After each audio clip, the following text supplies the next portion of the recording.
सुखदेव के बलिदान की गाथा देश के बच्चे बच्चे की जुबान पर है। हम सबको इन वीरों की गाथाएं देश के लिए दिन रात मेहनत करने के लिए प्रेरित करती है। उन्होंने अपने संबोधन में कहा कि हमारे अतीत की विरासतें हमारे वर्तमान को दिशा देती हैं और बेहतर भविष्य गढ़ने के लिए प्रेरित करती हैं। इसलिए आज देश अपने इतिहास और अतीत को ऊर्जा के जागृत स्रोत के रूप में देखता है। आजादी के मत क्षेत्रीयता अलग अलग थी, भाषाएं बोलियां भिन्न भिन्न थी, यहां तक कि साधन संसाधनों में भी विविधता थी। लेकिन राष्ट्र सेवा की भावना और राष्ट्रभक्ति एक निष्ठ थी। वो भारत भक्ति के सूत्र से जुड़े थे, एक संकल्प के लिए लड़े थे, खड़े थे। भारत भक्ति का यही शाश्वत भाव भारत की एकता, अखंडता आज भी हमारी सर्वोच्च प्राथमिकता होनी चाहिए। आपकी राजनीतिक सोच कुछ भी हो, आप किसी भी राजनीतिक दल के हो, लेकिन भारत की एकता अखंडता के साथ किसी भी तरह का खिलवाड़ भारत के स्वतंत्रता सेनानियों के साथ सबसे बड़ा विश्वासघात होगा। बिना एकता हम एक भारत श्रेष्ठ भारत की भावना को भी सशक्त नहीं कर पाएंगे।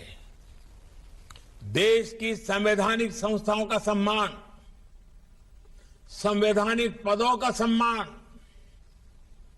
समस्त नागरिकों के प्रति समान भाव, उनके प्रति संवेदना देश की एकता को बल देते हैं। भाजपा नेता पुष्कर सिंह धामी ने आज अपने दूसरे कार्यकाल के लिए उत्तराखंड के मुख्यमंत्री के रूप में शपथ ली। शपथ ग्रहण समारोह के बाद प्रधानमंत्री नरेंद्र मोदी ने उत्तराखंड के मुख्यमंत्री श्री धामी और अन्य मंत्रियों को बधाई दी।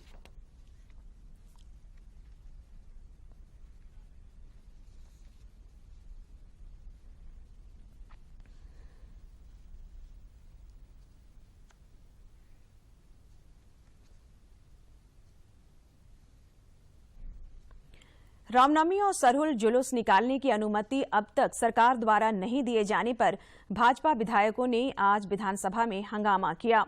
हजारीबाग के विधायक मनीष जायसवाल ने इस मामले को उठाते हुए सरकार से जुलूस निकालने की अनुमति देने की मांग की। उन्होंने कहा कि वे इस मामले को कई बार सदन में उठा चुके हैं। संसदीय कार्य मंत्री आलमगीर आलम ने इसके जवाब में कहा कि सरकार सभी धर्मों की भावनाओं का ख्याल रखेगी।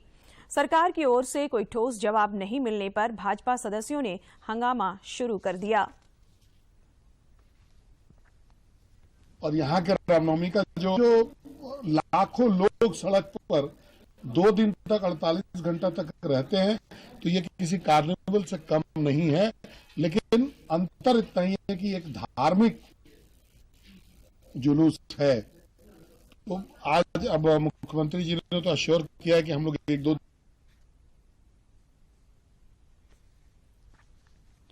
विधानसभा अध्यक्ष रविंद्रनाथ महतो ने सदन को बताया कि कतिपय अधिकारियों द्वारा सदस्यों के साथ उचित व्यवहार नहीं किए जाने का मामला उनके संज्ञान में आया है।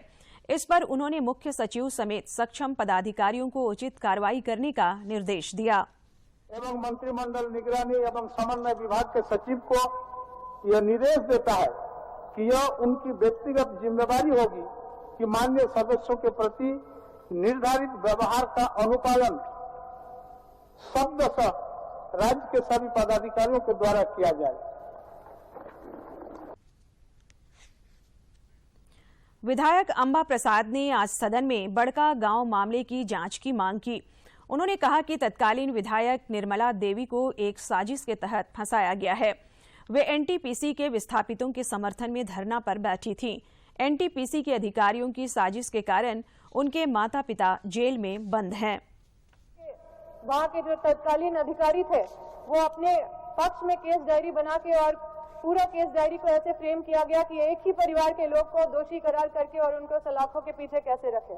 अध्यक्ष महोदय, वहाँ गोलियां चलाई गई थी, 4 लोग मर गए। अध्यक्ष महोदय, आप क्या कह रहे हैं? हम चाहते हैं अध्यक्ष महोदय कि एग्जिस्टिंग जज की अध्यक्षता में एक निष्पक्ष जांच होनी चाहिए। वो 4 किसान कैसे मरे अध्यक्ष महोदय? क्या निर्मला देवी के हाथ में बंदूक था? क्या उनके हाथ में हथियार था? क्या वो भीड़ को उकसा रही थी? भाजपा विधायक सीपी सिंह ने आज सदन में कोरोना काल के दौरान शिक्षकों से गैर शैक्षणिक कार्य कराए जाने का मामला उठाया। इसका जवाब देते हुए शिक्षा मंत्री जगन्नाथ महतो ने कहा कि कोरोना काल में पूरी दुनिया संकट की स्थिति में थी और इस दौरान बच्चों की पढ़ाई भी बाधित हुई। जहां तक शिक्षकों से गैर शैक्षणिक कार्य कराए जाने की बात है तो इसमें कोई सच्चाई नहीं है। नहीं लगाना चाहती है, क्या ये सदन में इस वक्तव्य को देंगे? ये आश्वासन और विश्वास दिलाने का काम करेंगे। तो ये सर दुनिया की बात है। जो 71% बोल रहे हैं, निश्चित तौर पर हम भी कबूल कर रहे हैं कि पढ़ाई बाधित हुआ है। हम भी कबूल कर रहे हैं, ऐसा नहीं है। हम तो पूरा देहात क्षेत्र में रहते हैं, ये तो सर शहरी क्षेत्र में रहते हैं। सारे लोग को मोबाइल है इनके क्षेत्र में, लेकिन मेरे क्षेत्र में वो भी नहीं है। लेकिन जो ये बोले हैं निश्चित तौर पर बात सही है, लेकिन जो प्रश्न किए हैं मुर्गा मुर्गी, ये इनका प्रश्न नहीं। कहां से दिमाग में आ गया इनका बात? बोकारो विधानसभा क्षेत्र के कई पंचायतों में ग्रामीण सड़कों की हालत जर्जर होने के कारण जनता को काफी परेशानी का सामना करना पड़ रहा है। विधायक विरंची नारायण ने इस मामले को सदन में उठाते हुए सड़कों का निर्माण कराने का अनुरोध किया। पंचायत भवन तक भाया हनुमान नगर पथ, दूसरा नावाडी पंचायत अंतर्गत आरियो रोड बगान से मूर्ति टांड तक पथ और तीसरा मंझिया बांध से लेकर मिडिल स्कूल घोड़ावाली तक पथ। अतः मैं सदन के माध्यम से सरकार से मांग करता हूं कि उन तीनों पथों का शीघ्र सुदृढ़ीकरण कराने का कष्ट किया जाए। आदिवासी महासभा, आदिवासी जनाधिकार मंच, केंद्रीय पढ़ा समिति, प्रार्थना सभा समिति, राजी पढ़ा समिति सहित कई आदिवासी संगठनों ने संयुक्त बैनर तले आज 17 सूत्री मांगों को लेकर विधानसभा मार्च किया।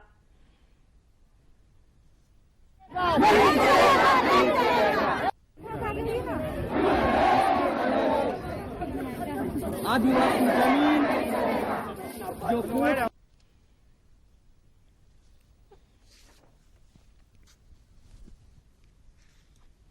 मुख्यमंत्री हेमंत सोरेन ने आज झारखंड विधानसभा सभागार में अध्यक्ष रविंद्रनाथ महतो द्वारा लिखित पुस्तक विचारों के 11 अध्याय का लोकार्पण किया।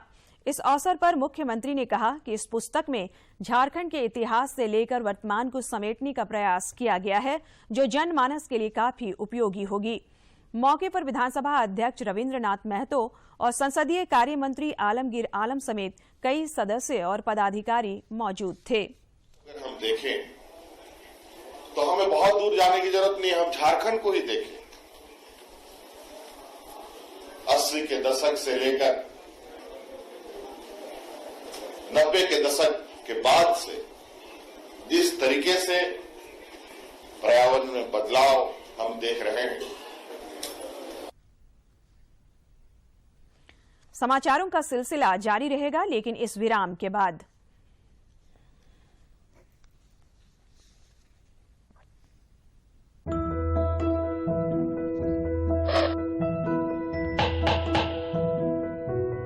अगर मैं नियमित रूप से अभ्यास करना छोड़ दूं, तो दीपिका कुमारी आर्चरी चैंपियन नहीं बन सकती। इसी तरह टीबी की दवा नियमित रूप से नहीं लेने से इलाज कठिन हो सकता है।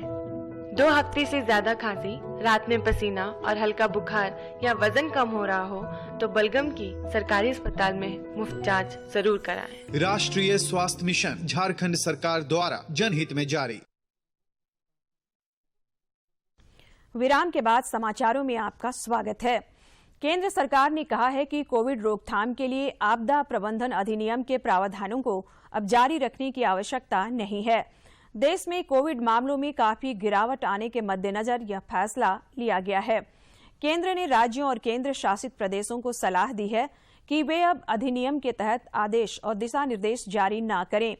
केंद्र ने कहा है कि कुछ मीडिया की खबरों में कोविड प्रोटोकॉल के अनुरूप मास्क पहनने और हाथ की स्वच्छता में ढील देने का सुझाव दिया जा रहा है, वह निराधार है। स्वास्थ्य मंत्रालय ने कहा है कि फेस मास्क और हाथ की स्वच्छता का अनुपालन करना जारी रहेगा।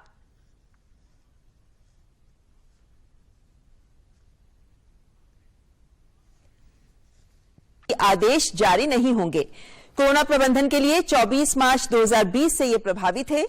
केंद्र ने राज्यों को मास्क पहनने, सफाई बरतने और अन्य उपायों को लेकर केंद्रीय स्वास्थ्य मंत्रालय द्वारा जारी दिशा निर्देशों के पालन करने का आग्रह किया है।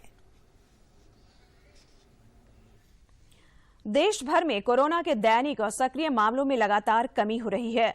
देश में पिछले 24 घंटे के दौरान कोरोना के 1778 नए मामलों की पुष्टि हुई है, जबकि इस दौरान 2542 संक्रमित स्वस्थ भी हुए हैं। देश में फिलहाल कोविड के 23,087 सक्रिय मामले शेष हैं। इधर झारखंड में भी कोरोना का प्रभाव लगातार घटता जा रहा है।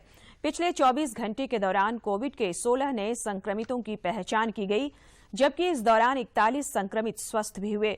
स्वास्थ्य विभाग की ओर से जारी आंकड़े के मुताबिक राज्य में कोविड के 94 मामले सक्रिय हैं। देश में कोविड के खिलाफ जारी जंग में टीकाकरण अभियान तेज गति से जारी है। राष्ट्रीय कोविड टीकाकरण अभियान के अंतर्गत देश में अब तक 181 करोड़ 89 लाख 15 हजार से अधिक टीके लगाए जा चुके हैं।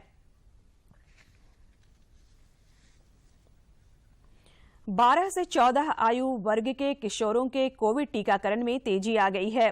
रांची के बिरसा मुंडा फुटबॉल स्टेडियम और राज्य योग केंद्र में टीकाकरण लेने के लिए किशोरों और उनके अभिभावकों में खासा उत्साह दिख रहा है।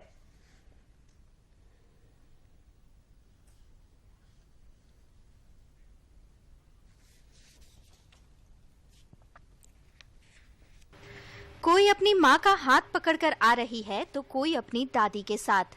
12 से 14 आयु वर्ग के किशोरों का कोविड टीकाकरण शुरू होने के बाद रांची के कोविड टीकाकरण केंद्रों का नजारा ही बदला है। टीका लेने आने वाले किशोर बताते हैं कि उन्हें अपनी बारी का लंबे समय से इंतजार था। उनका इंतजार खत्म हो गया है और अब वे काफी हद तक खुद को सुरक्षित पा रहे हैं। टीकाकरण का अभियान चालू हुआ है, उससे मैं इसलिए उसका टीकाकरण करवाने होता और मेरे माता जो हमें डर था कि अब बाहर जाने से जो डर लगता था कि कोरोना के चलते, उस डर का अब थोड़ा राहत मिलेगा। थोड़ा पहले डर था कि मुझे कुछ हो जाएगा। मैं 14 साल से कम उम्र का हूँ और आज मुझे बहुत अच्छा महसूस हो रहा है। मैंने टीका ले लिया है। इन किशोरों को खुशी है कि वैक्सीन लेने के बाद उनकी कई मुश्किलें दूर हो जाएंगी। साथ ही स्कूल और दूसरे कामों के लिए बाहर जाने को लेकर जो एक डर रहता था वह भी काफी हद तक कम होगा। मैं अंडर 14 हूँ और मैं यहाँ पे वैक्सीन लेने आई हूँ, तो मीन्स ये मेरे जो वैक्सीन लेने आई हूँ बहुत अच्छा लग रहा है मेरे को कि सरकार ने शुरू कर दिया हमारा वैक्सीन भी। आज टीका लेके मुझे बहुत फ्री लग रहा है कोविड से, मतलब कहीं पे भी जाने की पाबंदी हट गई इसको लेने के बाद और बहुत सारी मुश्किलों का हम लोगों को सामना करना पड़ा, तो अब उससे हम लोग थोड़ा निडर हो गए। टीका लेने को लेकर किशोरों से भी अधिक उनके माता पिता उत्साहित हैं। माताएं कहती हैं कि यह बहुत जरूरी था और इसके लिए वे केंद्र सरकार का साधुवाद करती हैं। सबसे बुरी तरह तो पढ़ाई ही बच्चों की प्रभावित हुई है इस कोविड की वजह से। बच्चे घर पे रह के बहुत ज़्यादा परेशान भी, इरिटेट भी होने लगे। उनकी पढ़ाई भी बहुत प्रभावित हुई थी। कोविड के टीके लेने से उन लोग का स्कूल जाना फ्री हो गया, उन लोग का पढ़ाई लिखाई भी कंटिन्यूअस होने लगेगा। इससे उनके डिसिप्लिन बहुत सारे चीज़ मेंटेन हो पाएंगे सही तरीके से। सरकार की तरफ से बहुत ही अच्छा पहल है, क्योंकि सबसे पहले तो बच्चे कहीं जा नहीं पा रहे थे। बड़ों ने तो ले लिया लेकिन बच्चों के लिए कहीं से कुछ भी नहीं था कि हम क्या करें, क्योंकि बच्चे ने तो बाहर जा पा रहे, न इसके कारण स्कूल जा पा रहे। सबसे बड़ी बात, लंबे अंतराल के बाद एक ओर जहां बच्चों के स्कूल खुल गए हैं, वहीं 12 वर्ष से ऊपर के किशोरों का टीकाकरण शुरू हो जाने से अभिभावकों ने राहत की सांस ली है। जिस तेज गति से टीकाकरण हो रहा है और लोग जिस तरह से दिलचस्पी दिखा रहे हैं, लगता है देश टीकाकरण के 100% लक्ष्य को जल्द ही हासिल कर लेगा। रांची से अवधेश गौतम की रिपोर्ट। राज्य में मैट्रिक और इंटरमीडिएट की परीक्षा कल से शुरू हो रही है। झारखंड एकेडमिक काउंसिल ने परीक्षा की सभी तैयारियां पूरी कर ली है। मैट्रिक की परीक्षा में 3,99,000 और इंटर में 2,81,000 से ज्यादा परीक्षार्थी भाग लेंगे। मैट्रिक की परीक्षा के लिए 1256 और इंटर की परीक्षा के लिए 680 केंद्र बनाए गए हैं। इधर देवघर में भी परीक्षाओं की तैयारियां पूरी कर ली गई हैं। जिले में मैट्रिक के 15,750 छात्र छात्राएं शामिल हो रहे हैं, जबकि इंटर में 10,617 परीक्षार्थी शामिल हो रहे हैं। आरएन सराफ +2 विद्यालय के प्राचार्य ने बताया कि कोरोना के गाइडलाइन का पालन करते हुए 2 छात्रों के बीच 5 फीट की दूरी को बरकरार रखा जाएगा। इसके अलावा परीक्षा केंद्र के आसपास धारा 144 लगा दी गई है।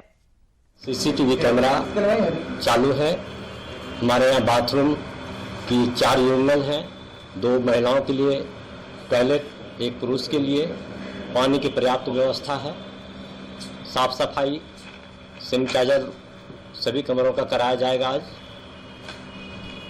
पूर्व की तरह कोविड-19 के प्रोटोकॉल का पालन किया जाएगा और परीक्षा शांतिपूर्ण और कदाचित होगी।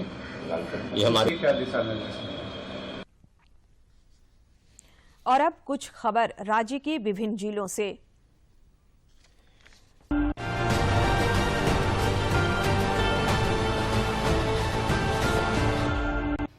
झारखंड विधानसभा के स्पीकर से कल यूक्रेन से लौटे बच्चों ने मुलाकात की। इस दौरान बच्चों ने युद्ध के कारण झारखंड के मेडिकल कॉलेज में प्रवेश और चिकित्सा अध्ययन जारी रखने हेतु उन्हें ज्ञापन सौंपा।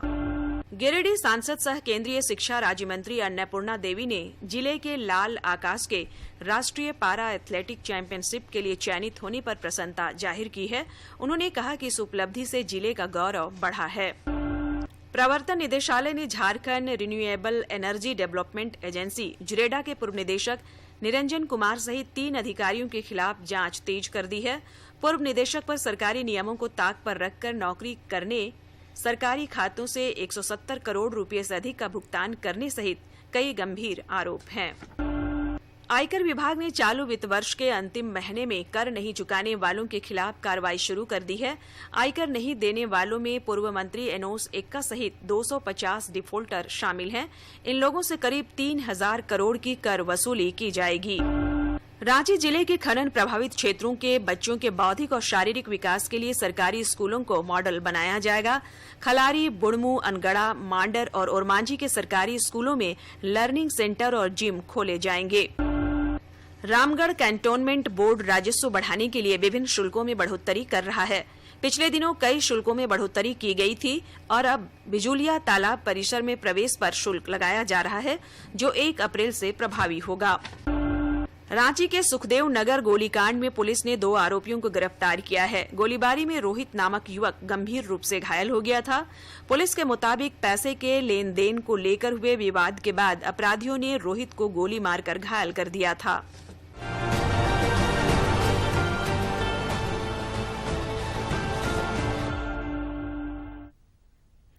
राजधानी रांची समेत राज्य भर में गर्मी की तपिश से लोग हलकान हैं। मंगलवार को गोड्डा का अधिकतम तापमान 40.3 डिग्री सेल्सियस रिकॉर्ड किया गया। मौसम विज्ञान केंद्र रांची ने 29 मार्च तक राज्य भर में मौसम शुष्क रहने का अनुमान जताया है। इधर आज रांची मौसम विज्ञान केंद्र में मौसम विज्ञान दिवस मनाया गया। इस अवसर पर प्रदर्शनी के माध्यम से मौसम के पूर्वानुमानों को दर्शाया गया। बहुत सारे कार्यक्रम का आयोजन किया गया था और 12 से 2 बजे तक लाइव सेशन था, ऑफलाइन मोड में, फिजिकल मोड में, जिसमें मीडिया कर्मी, जिसमें दोनों प्रिंट और प्रेस मीडिया, साथ साथ में स्टूडेंट, टीचर्स और आम पब्लिक ने इसमें सम्मिलित हुए और प्रेजेंटेशन देखा और वेधशाला का निरीक्षण किया। साथ साथ में जो हाइड्रोजन बैलून जो सुबह छोड़ा जाता है उसका भी अवलोकन किया। इस बारे में उनको फिर क्लाइमेट चेंज के बारे में और इस साल के थीम के बारे में बताया गया, जिसका इस साल का जो थीम है वो है अर्ली वार्निंग अर्ली एक्शन। तो जितने पहले हम लोग वार्निंग देंगे उस पर उतनी पहले एक्शन लिया जा सकेगा, तो जिसके मिल के जान माल की हानि का नुकसान कम हो सकेगा। जल जीवन मिशन के तहत रामगढ़ जिले के रामगढ़ प्रखंड सभागार में आज विश्व जल दिवस के मौके पर एक कार्यशाला का आयोजन हुआ। इस कार्यशाला में जल गुणवत्ता विषय पर जिला स्तरीय संवाद कार्यक्रम संपन्न हुआ। जल संरक्षण और संवर्धन को लेकर कार्यशाला में मौजूद लोगों को शपथ दिलाई गई। इस दौरान उप विकास आयुक्त ने कैच द रेन अभियान को बढ़ावा देने पर जोर दिया। विश्व जल दिवस है और इसी के उपलक्ष्य में हमारे पेयजल स्वच्छता विभाग के द्वारा जो कार्यशाला का आयोजन किया गया और इसमें जो सबसे महत्वपूर्ण बातें थी वो ये थी कि जल की गुणवत्ता को हम लोग किस तरह से बनाए रखें ताकि लोगों को ज्यादा से ज्यादा स्वच्छ पानी मिल सके। स्वच्छ पानी अगर पिएंगे तभी वो सभी लोग स्वच्छ रहेंगे। इस दौरान जिले के सिविल सर्जन ने प्रदूषित जल से होने वाली समस्याओं से लोगों को अवगत कराया। उन्होंने कहा कि लापरवाही से यदि कोई दूषित पानी का सेवन कर ले तो उसका तंत्रिका तंत्र और किडनी प्रभावित होता है।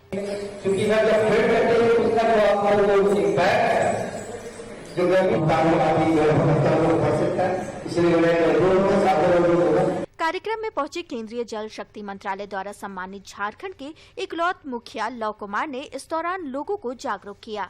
जीवन में जल का कितना महत्व है और आने वाला समय में अगर हम जल के संचयन के प्रति, जल के संरक्षण के प्रति और जल की बर्बादी को अगर हम नहीं रोकेंगे तो आने वाला समय हमारे लिए नर्क के समान होगा। आने वाला पीढ़ी हमें कोसेगी। जल है तो कल है, यह स्लोगन हमसे ज्यादातर लोग जानते हैं लेकिन इसका अमल नहीं करते।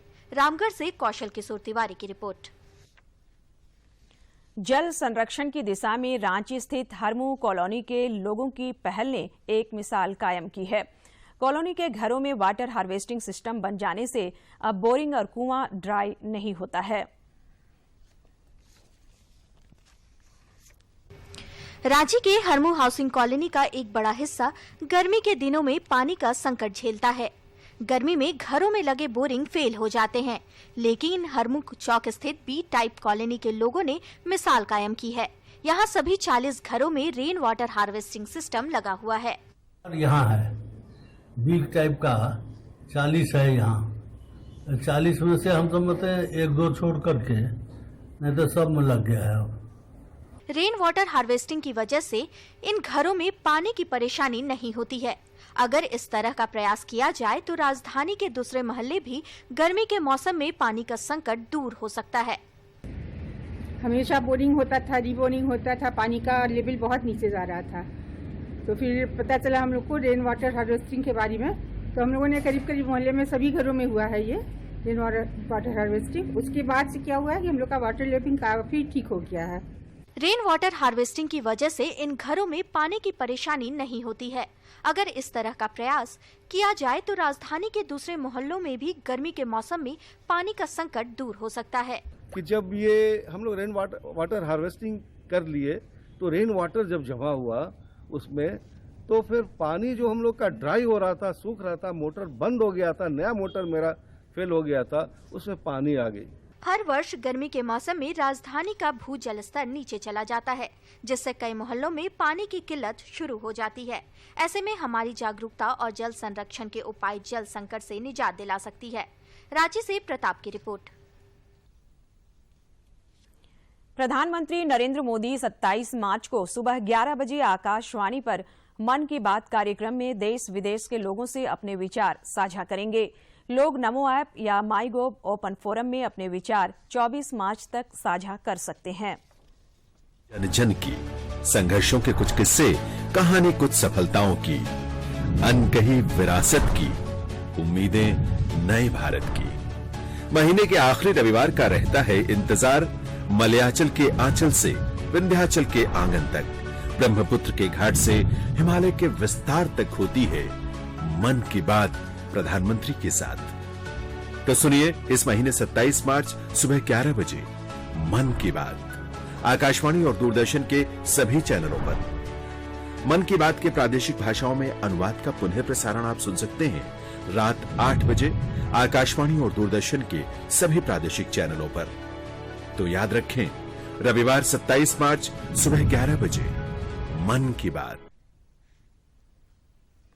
आजादी के सफर की विशेष कड़ी में आज स्वतंत्रता आंदोलन के महान नायकों भगत सिंह, सुखदेव थापर और शिवराम हरि राजगुरु के बलिदान को याद करेंगे।